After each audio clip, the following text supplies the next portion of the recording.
Jean-Yves Leloup, pourquoi avoir écrit ce livre dont le titre sonne comme une vraie promesse, La sagesse qui guérit? Aujourd'hui, on nous propose beaucoup de moyens de guérison, de médication, qu'elles soient chimiques, psychologiques ou autres. Et là, je me suis dit que ce serait intéressant d'interroger ces vieux sages que sont les thérapeutes d'Alexandrie.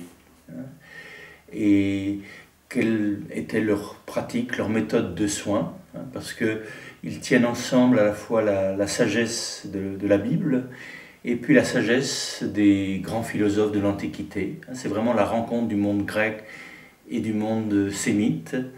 Et ça me semblait intéressant de les écouter.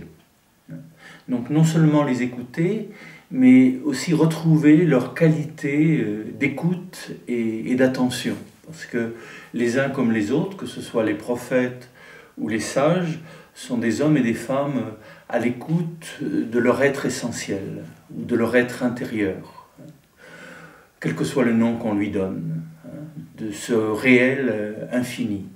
Et c'est en retrouvant le contact avec, je dirais, cette présence, cette pure conscience, que la guérison peut advenir.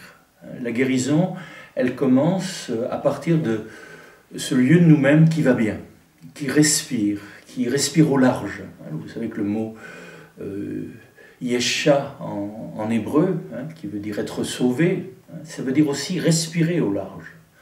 Donc, comment ces anciens nous apprennent à écouter notre souffle et le secret qui est au cœur du souffle, la pure présence. Et c'est le contact avec cette présence, c'est la relation avec cette présence qui peut peut-être nous guérir.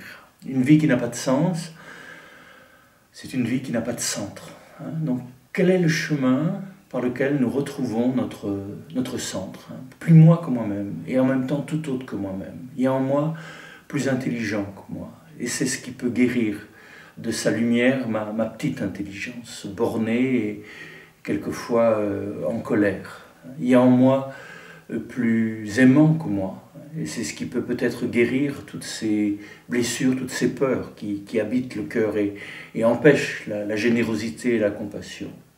Et il y a en moi enfin plus vivant que moi. Et ce plus vivant que moi, c'est peut-être cela qui peut guérir ma peur de la mort, ma peur de la finitude.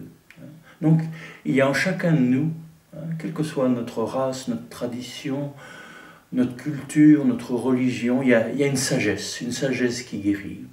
Et ce n'est pas simplement la sagesse de la raison, ce n'est pas seulement la sagesse des sens, mais ce n'est pas non plus seulement la sagesse de l'intuition, de l'imagination.